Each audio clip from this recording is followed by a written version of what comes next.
Good morning.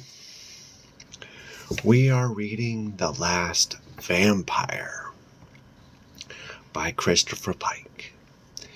This is book 1 of the 6-book series of a 5,000-year-old vampire.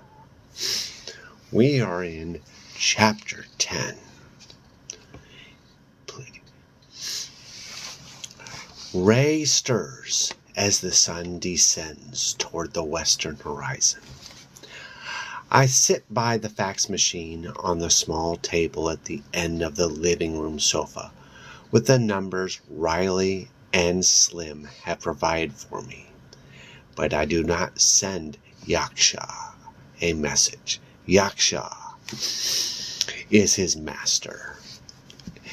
Yaksha is the one that created her over 5,000 years ago in India. But it is not necessary. He is coming. I can feel him coming. Ray, I say, it's time to get up and enjoy the night.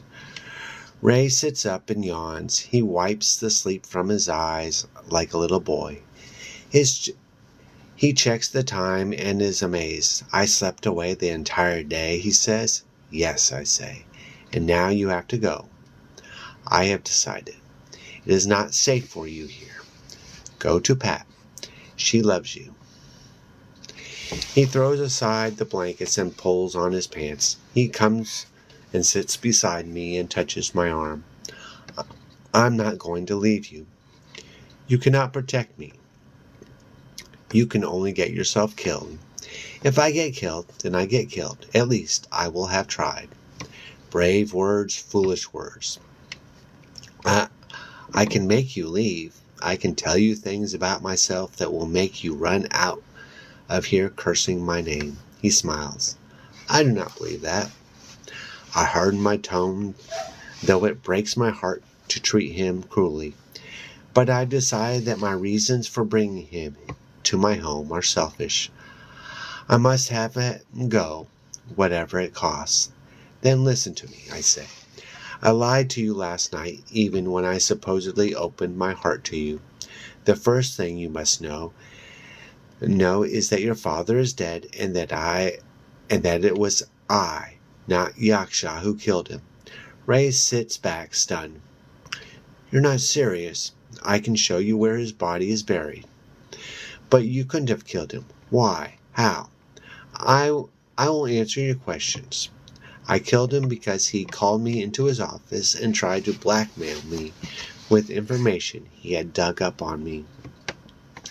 He threatened to make it public. I killed him by crushing the bones of his chest. You couldn't do that, but you know that I can. You know what I am. I reach over and pick up a small miniature of the Pyramid of Giza that stands on my living room table. This piece was made for me out of solid marble by an artist in Egypt 200 years ago. It is very heavy. You can feel it if you don't believe me. Ray's eyes are dark. I believe you. You should. I hold the piece in my right hand. I squeeze tight, and it shatters to dust. Ray jumps back. You should believe everything I tell you. He takes a moment to collect himself. You are a vampire. Yes. I knew there was something about you. Yes. There is pain in his voice, but you couldn't have killed my father. But I did. I killed him without mercy. I have killed thousands over the last 5,000 years. I am a monster. His eyes are moist. But you would not do anything to hurt me. You want me to leave now because you do not want me to get hurt. You love me. I love you. Tell me you didn't kill him. I take his hand in mine. Ray, this is a beautiful world, and it's a horrible world. Most people never see the horror that there is. For most, that is fine, but you must look at it now. You must look deep into my eyes and see that I am not human. that I do inhuman things, yet I killed your father. He died in my arms. He will not be coming home, and if you do not leave here, you will not return home either. Then your father's dying wish will have been in vain. Ray weeps. He made a wish, not with words, but with his eyes. I picked up your picture, and he cried. But then he knew what I was, though it was too late for him. He did not want me to touch you. I caressed Ray's arm. But it is not too late for you. Please go. But if you are so horrible, why do you touch me, love me? You remind me of someone. Who? My husband Rama. The night I was made a vampire, I was forced to leave him. I never saw him again. 5,000 years ago? Yes. Are you really that old? Yes, I knew Krishna. Hare Krishna. The moment is so serious, but I have to laugh. He was not the way you think from what you see these days. Krishna was, there was no words for him. He was everything. It is he who has protected me all these years. I believe that. I'm sorry, you believe that? I hesitate, but it is true. Why can't I accept the truth? Yes, why? Because he told me he would if I listened to him, and because it has been so. Many times, even with my great power, I should have perished, but I never did. God bless me, I add, and he cursed me. How did he curse you? Now there are tears in my eyes, by putting me in this situation again. I cannot lose you again, my love, but I cannot keep you with me either. Go now before Yaksha arrives. Forgive me for what I did to your father. He was not a bad man. He only wanted money so that he could give it to you. I know he loved you very much, but... Wait, I interrupt suddenly. I hear something. The note of a flute, flowing with the noise of waves, a single note calling me to it, telling me that it is already too late. He is here, I whisper. What? Where? I stand and walk to the wide windows that overlook the sea. Ray stands beside me, down by the ocean, where the waves crash against the rocks, stands a solitary figure dressed in black. His back is to us, but I see the flute in his hand. His song is sad as always. I don't know if he plays for me or himself, but maybe it is for both of us. Is that him? Ray asked. Yes. He's alone. We should be able to take him. Do you have a gun?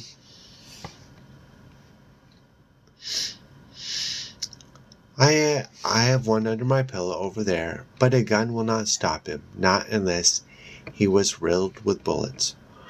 Why are you giving up without a fight? I'm not giving up. I'm going to talk to him. I'm coming with you. I turned to Ray and rubbed the hair on his head. He feels so delicate to me. No, you cannot come. He is less human than I am. He will not be interested in what a human has to say. I put my finger to his lips as he starts to protest. Do not argue with me. I do not argue. I'm not going to leave, he says. I sigh. It may be too late for that already. Stay then. Watch. Pray. To Krishna, God is God. His name doesn't matter, but I think only he can help us now. A few minutes later, I stand 10 feet behind Yaksha. The wind is strong, bitter. It seems to blow straight out of the cold sun, which hangs like bloated drop of blood over the hazy western horizon. The spray from the waves clings to Yaksha's long black hair like so many drops of dew. For a moment I imagine him a statue that has stood outside my home for centuries. Always he has been in my life, even when he was not there. He has stopped playing his flute. Hello, I say to this person I haven't spoke to since the dawn of history. Did you enjoy my song? He asks, his back still to me. It was sad. It is a sad day. The day is ending, I say. He nods as he turns. I want it to end, Sita.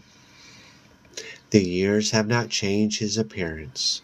Why does that surprise me when they haven't changed mine? I don't know.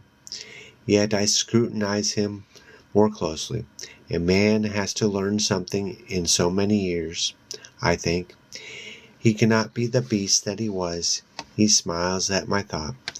The form changes, the essence remains the same, he says. That is something Krishna told me about nature. For us the form does not change. It is because we are unnatural. Yes, nature abhors the invader. We are not welcome in this world. But you look well. I am not. I'm tired. I wish to die. I don't, I say. I know. You tested me with Slim and his people to see how hard I would fight. Yes. But I passed the test. I don't want to die. Leave here. Go do what you must. I want nothing to do with it. Yaksha shakes his head sadly. That is one change in him, his sorrow. It softens him somehow, making his eyes less cold. Yet the sorrow scares me more than his wicked glee used to. Yaksha was always so full of life for being that would later be labeled the undead. I would let you go if I could, he says, but I cannot. Because of the vow you took with Krishna? Yes. What were his words? He told me that I would have his grace if I destroyed the evil I had created. I suspected as much. Why didn't you destroy me? There was time, at least in my mind. He did not put a time limit on me. You destroyed the others centuries ago. He watches me. You are very beautiful. Thank you. It warmed my heart to know your beauty still existed somewhere in the world. He pauses. Why do you ask these questions? You know I didn't kill you because I love you. Do you still love me? Of course. Then let me go. I cannot. I am sorry, Sita. Truly. Is it so important to you that you die in his grace? Yaksha is grave. It is why I came into this world. The Agorian priest did not call me. I came of my own will. I knew Krishna was here. I came to get away from where I was. I came so that when I died, I would be in that grace. But you tried to destroy Krishna. Yaksha shrugs as if that is not important. The foolish of youth. Was he God? Are you sure? Can we be sure? Yaksha shakes his head. Even that does not matter. What is God? It is a word. Whatever Krishna was, we both knew he was not someone we can disobey. It is that simple. I gesture to the waves. Then the line has been drawn. The sea meets the shore. The infinite tells the finite what is supposed to be. I accept that. But you are faced with a problem. You do not know what Krishna said to me. I do. I've watched you long. The truth is obvious. He told you not to make another of your kind, and he would protect you. Yes, it is a paradox. If you try to destroy me, you will go against his word. If you do not try, then you are damned.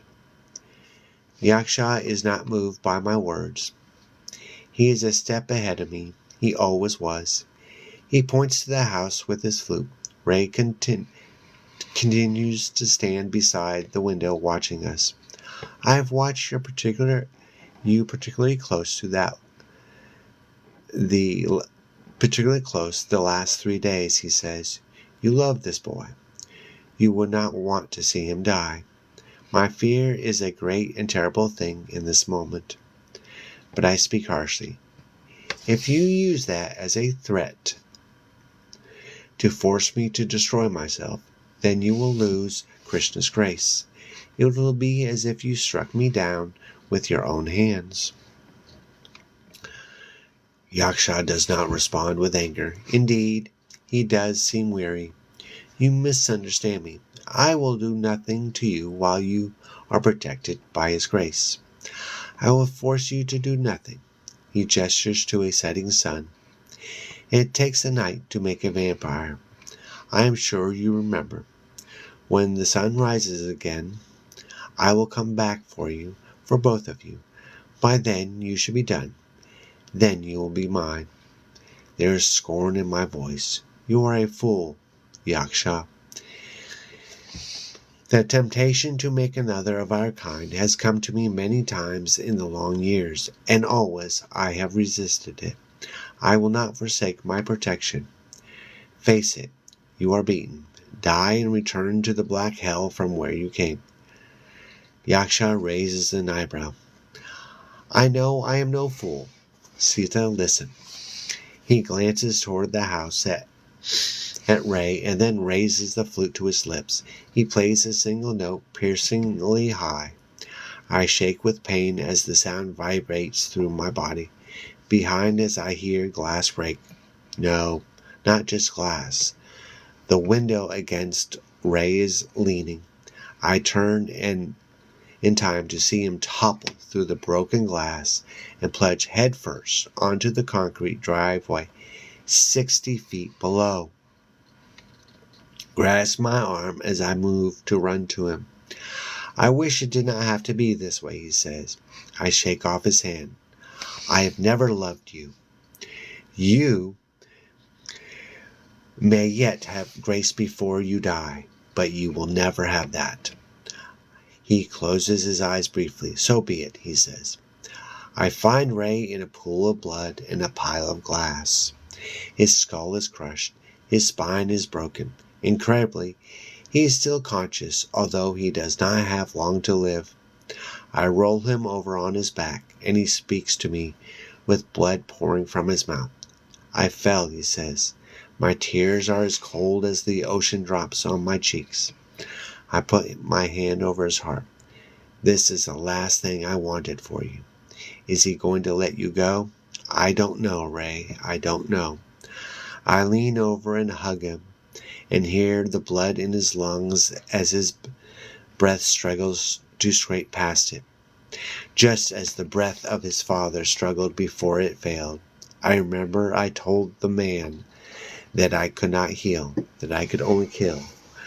But that was only half-truth, I realize, even as I grasped the full extent of Yaksha's plan to destroy me.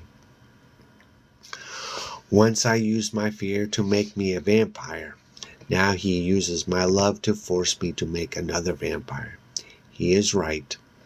He is no fool. I cannot bear to watch Ray die, knowing the power of my blood can heal even his fatal injuries. I wanted to save you, he whispers. He tries to raise a hand to touch me, but it fails back to the ground. I sit up and stare into his mortal eyes, trying to put love into them, where for so many years, with so many other mortals, I have only tried to put fear. I want to save you, I say. Do you want me to save you? Can you? Yes, I can put my blood in your blood. He tries to smile. Become a vampire like you? I nod and smile through my tears. Yes, you could become like me.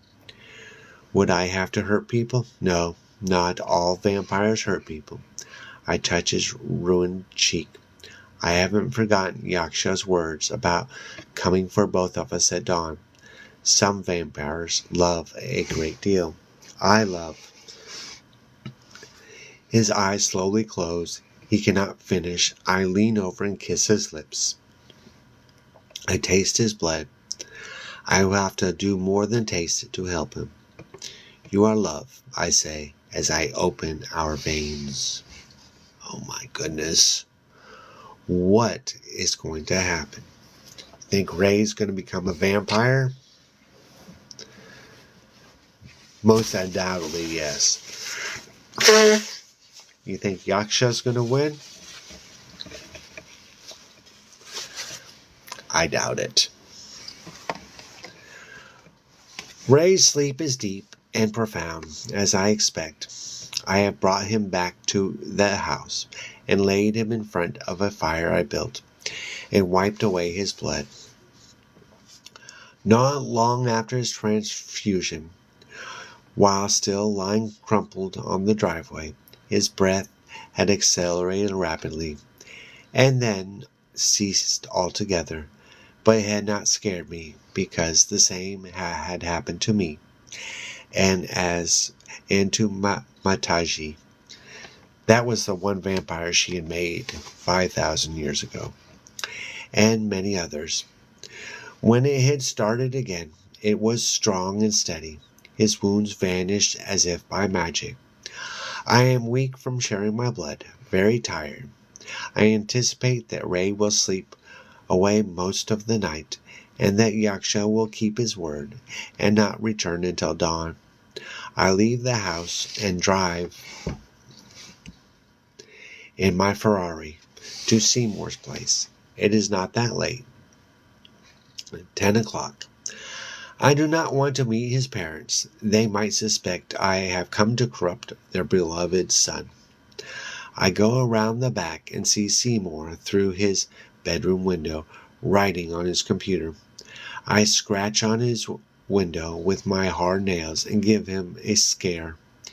He comes over to investigate, however. He is delighted to see me. He opens the window and I climb inside. Contrary to popular opinion, I could have climbed in without being invited. It is so cool you are here, he says. I have been writing about you all day. I sit on his bed. He stays at his desk. His room is filled with science things, telescopes and such. But the walls are covered with posters of classic horror films. It is a room I am comfortable in. I often go to the movies, the late shows. A story about me? I ask. I glance at his computer screen, but he has returned to the word processor menu. Yes. Well, no, not really. But you inspired the story. It comes to me in waves. It's about the girl our age who's a vampire. I am a vampire. He fixes his bulky glasses on his nose. What I said, what? I said I am a vampire. He glances at the mirror above the chest of drawers. I can see your reflection. So what? I am what I say I am. Do you want me to drink your blood to prove it? That's all right. You don't have to. He takes a deep breath. Wow. I knew you were interesting. A girl, but I never guessed. He stopped himself. But I suppose that's not true, is it? I've been writing about you all along, haven't I? Yes. But how is that possible? Can you explain that to me? No. It's one of those mysteries. You can run into them every now and then, if you live long enough. How old are you? 5,000 years. Seymour holds up his hand. Wait. Let's slow down here. I don't want to be a pest about this, and I sure don't want you to drink my blood. But before we proceed any further, I wouldn't mind if you showed me some of your powers. It would help with my research. You understand? I smile. You don't believe me, do you? That's okay. I don't know if I want you to not know. But I do want your advice. I lose my smile. I'm getting near the end of things now. An old enemy has come for me, and for the first time in my long life, I'm vulnerable to attack. You are the smart boy with the prophetic dreams. Tell me what to do. I have prophetic dreams? Yes, trust me, or I wouldn't be here. What does the old enemy want? To kill you? To kill both of us. But he doesn't want to die until I am gone. Why does he want to die? He is tired of living. Been around for a while, I guess. Seymour thinks so. Would he mind dying at the same time as you? I'm sure that would be satisfactory. It might even appeal to him. Then that's the answer to your problem. Place him in a situation where he's convinced you're both goners. But arrange it ahead of time so that when you do push the button, or whatever you do, that only he is destroyed and not you. Ooh, that's an interesting idea. Thank you. I was thinking of using it in my story, but there are problems with it. The enemy is extremely shrewd. It will not be easy to convince him that I'm going to die with him unless it is pretty certain that I'm going to die, and I don't want to die. There must be a way. There's always a way. What are you going to do in your story? I haven't worked out the little detail yet. That detail is not little to me at the moment. I'm sorry. That's all right. I listened to his parents watching TV in the other room. They talk about their boy, his health. The mother is grief-stricken. Seymour watches me through his thick lenses. It is the hardest of my mother, he says. The AIDS virus is not new. A form of it existed in the past, not exactly the same as what is going around now, but close enough. I saw it in action. Ancient Rome, in its decline, stricken with it. Many people died. Whole villages. That's how it was stopped. The mortality rate in certain areas was so high that there was no one left alive to pass it on. That's interesting. There is no mention of that in history books. Do not trust your books too much. History is something that can only be lived. It cannot be read about. Look at me. I am history. I sigh. The stories I could tell you. Tell me. I yawn. Something I never do. Ray has drained me more than I realize. I don't have time. Tell me how you managed to survive the AIDS epidemic of the past. My blood is potent. My immune system is impenetrable. I have not just come back here to seek your help, although you have helped me. I come here to help you. I want to give you my blood, not enough to make you a vampire, but enough to destroy the virus in your system. He is intrigued. Will that work? I don't know. I've never done it before. Could it be dangerous? Sure. It might kill you. He hesitates only a moment. What do I have to do? Come sit beside me on the bed. He does so. Give me your arm and close your eyes. I'm going to open up one of your veins. Don't worry. I have had a lot of practice with this. I can imagine. He lets his arm rest in my lap, but he does not close his eyes. What's the matter? I ask. Are you afraid I will try to take advantage of you? I wish you would. It's not every day the school nerd has the most beautiful girl in the school sitting on his bed. He clears his throat. I know that you're in a hurry, but I want to tell you something before we begin. What's that? I wanted to thank you for being my friend and let me play part in your story. I think of Krishna, always of him, how he stood near me, how he saw the whole universe at his play. Thank you, Seymour, for writing about me. I lean over and kiss his lips. If I die tonight, at least others will know I once lived. I stretch out my nails, Close your eyes. You do not want to watch this. I place a measured amount of blood inside him. His breath quickens, it burns, but not so fast or hot as Ray's had. Yet, like Ray, Seymour quickly falls into a deep slumber. I turn off his computer and put out the light. There is a blanket on the bed that looks as if it was knitted by his mother, and I cover him with it. Before I leave, I put my palm on his forehead and listen and feel as deep as my senses will allow. The virus, I am sure of this, is gone. I kiss him once more before I leave.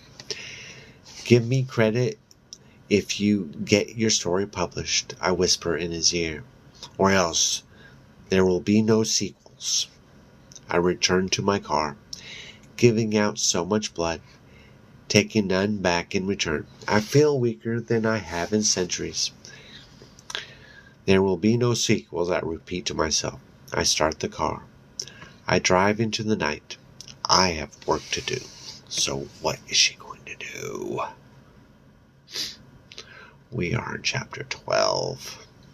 Very close to the end. Seymour has given me an idea. But even with his inspiration and mine, even if everything goes exactly as planned, the chances of it working are 50-50 at best. In all probability, much less than that. But at least the plan gives me hope for myself and Ray. He is like my child now, as well as my lover. I cannot stand the thought that he is to be snuffed out so young. He was wrong to say I would give up without a fight. I fight until the end. There is a concept NASA is entertaining to launch huge payloads into space. It is called Orion. The idea is revolutionary. Many experts, in fact, say it won't work in practice. Yet there are large numbers of respected physicists and engineers who believe it is the wave of the future in space transport. Essentially, it involves constructing a huge heavy plate platform with cannons on the bottom that can fire miniature nuclear bombs. It is believed that the shock waves from the blast of the bombs detonating, if their timing and power is perfectly balanced, can lift the platform steadily into the sky until eventually escape velocity is achieved. The advantage of this idea with traditional rockets is that tremendous tonnage could not be shot into space. The primary problem is obvious. Who wants to strap themselves atop a platform that is going to have a nuclear bombs going off beneath it? Of course, I would enjoy such a ride. Extreme radiation bothers me no more than a sunny day. Even with my great resources, I do not have a nuclear bomb at my disposal. But the idea of the Orion Project inspires a plan in me. Seymour hit the nail on the head when he said Yaksha must be placed in a situation where he thinks all three of us will perish. That will satisfy Yaksha. He will then go to Krishna believing all vampires are destroyed. I theorize that I can build my own Orion with dynamite and a heavy steel platform and use it to allow Ray and me to escape while a secondary blast kills Yaksha. This is how I see the details. I let Yaksha into my house. I tell him that I will not fight him, that we can all go out together in one big blast. I know the possibility will entice Yaksha. We can sit in the living room around a crate of dynamite. I can even let Yaksha light the fuse. He will see the bomb is big enough to kill us all. But he will not see the 6 inches of steel sheet under the carpet beneath my chair and raise. Our 2 chairs will be bolted to the steel sheet through the carpet. The chairs will be part of the metal plate. 1 unit. Yaksha will not see a smaller bomb beneath the floor of the plate. This bomb I will detonate before Yaksha's fuse burns down. This bomb will blast my amateur Orion toward the wide skylights in my ceiling. The shock wave from it will also trigger the larger bomb. Simple, yes. There are problems, I know. The blast from the hidden bomb will trigger the larger bomb before we can fly clear. I estimate that the 2 bombs should go off almost simultaneously, but Ray and I need rise up only 15 feet on our Orion. Then the blast from the larger bomb should propel us through the skylights. If the 2 bombs are more than 15 feet apart, ideally twice that distance, then the shock wave from the hidden bomb should not get to the larger bomb before we have achieved our 15 feet elevation. Our heads will heal quickly after we smash through the skylights, as long as we are in one piece. In one piece. The physics are simple in theory, but in practice they are filled with possibilities for limitless error. For that reason, I figure Ray and I will be dead before sunrise. But any odds are good odds for the damned, and I will play them out as best I can. I stop at a phone booth and call my primary troubleshooter in North America. I will tell him I will need dynamite and thick sheets of steel in 2 hours. Where can I get them? He is used to my unusual request. He says he'll call back in 20 minutes. 15 minutes later, he is back on the line. He sounds relieved because he knows it's not good to bring me disappointing information. He says there is a contractor in Portland who carries both dynamite and thick steel plating. Franklin & Sons. They build skyscrapers. He gives me the address of their main warehouse and I hang up. Portland is 80 miles away. The time is 10:50. I sit in my car outside the warehouse at 1:45 listening to the people inside. The place is closed, but there are 3 security men on duty. One is in the front in a small office watching TV. The other 2 are in back smoking a joint. Since I have spent a good part of the night thinking about Krishna, hoping he will help me, I have predisposed to kill these 3. I climb out of my car. The locked doors cause me no problem. I open the stone men in the back before they can blink. I put them to sleep with moderate blows to the temples. They'll wake up, but with bad headaches. Unfortunately, the guy watching TV has the bad luck to check on his partners, and I knock them out. He draws his gun when he sees me, and I react instinctively. I kill him much the same way I killed Ray's father, crushing the bones in his chest with a violent kick. I drink a bellyful of blood before he draws his last breath.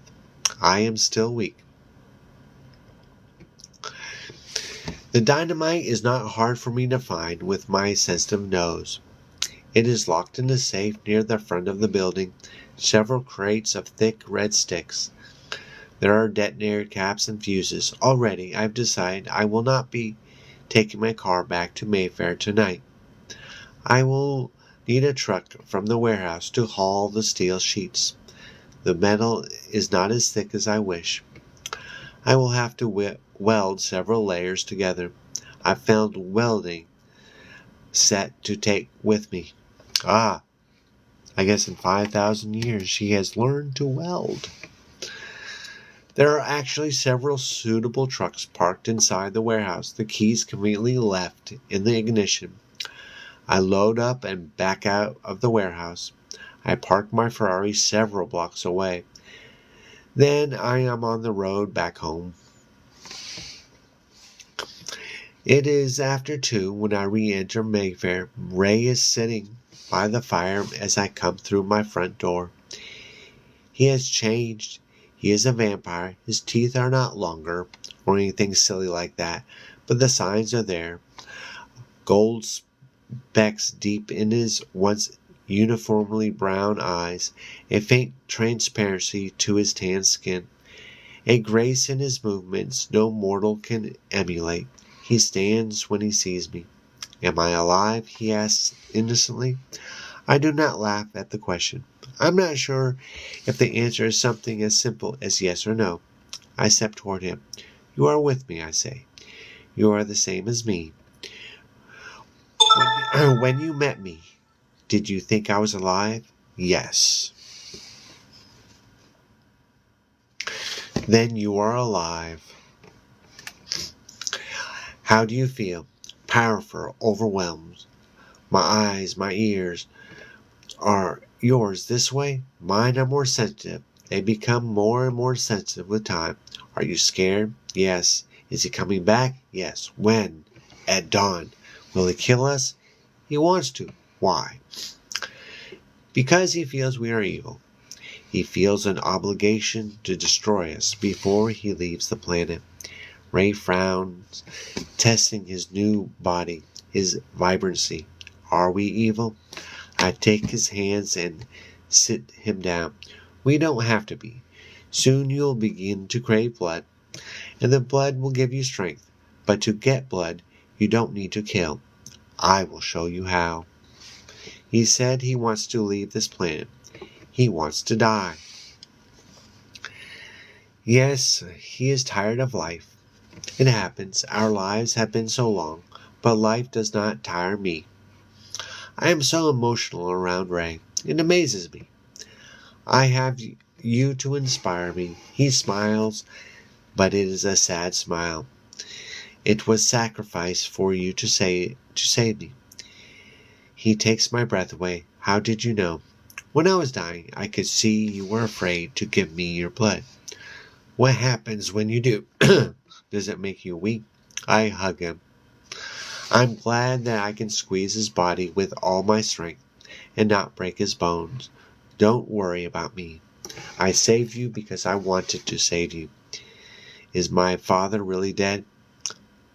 I let go of him, looking into his eyes. Yes.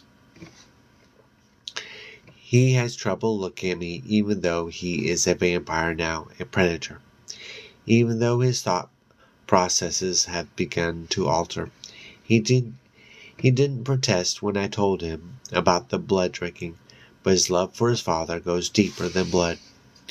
Was it necessary? He asked. Yes. Did he suffer? No. Less than a minute. I squeeze his hand and add, I am sorry. He finally raises his eyes.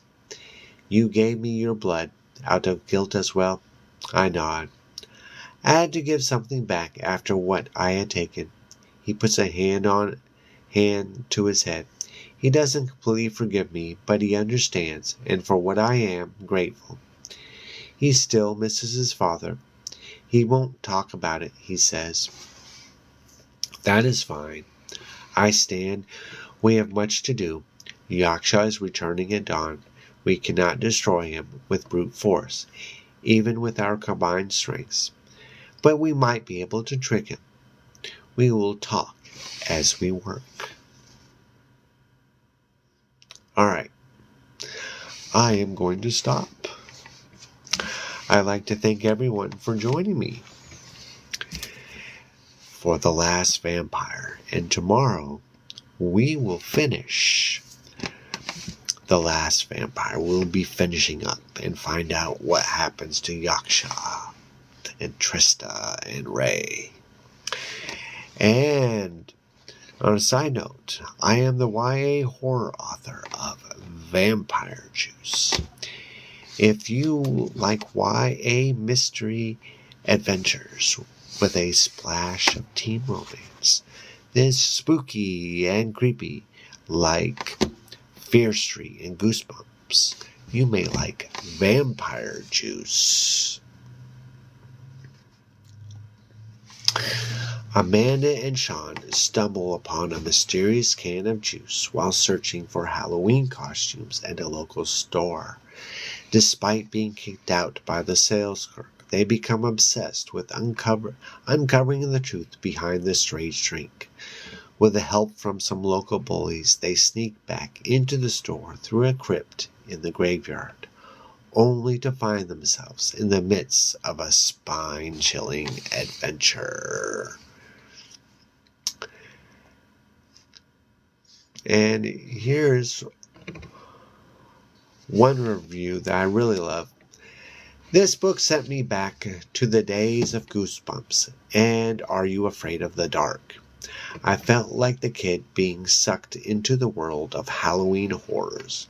It even came complete with a setting reminiscent of the 90s, my favorite era. I always prefer horror that is pre-smartphone age. It follows the experience of Sean and She's Not My Girlfriend, Amanda, as they prepare for the upcoming holiday. The author takes the time to develop the atmosphere and the characters before the focal plot point, the discovery of the vampire juice, comes into play. I appreciate his quick yet thorough setup of both main and supporting characters' personalities, as per the age the story is written for. It's just the right amount of detail. The fast pace of the story is never sacrificed. Bullies coming around to help in the midst of danger or horror is a favorite trope of mine, and the author executed it wonderfully. I also enjoyed the reference to The Lost Boys, my favorite vampire next to 30 Days of Night.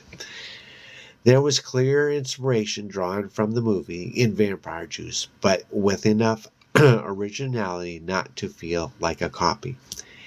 The difference in the targeted age of the audience also keeps it from feeling so. I have to admit, while I was correct in some of my predictions, there were also things I didn't see coming, or rather, I thought someone else was responsible. This was a good read to get into the Halloween spirit for sure. It was quirky and fun while maintaining the original foreboding sense we all felt from scary stories and spooky season growing up. Love this. Now, if you're interested, my link is in the bio.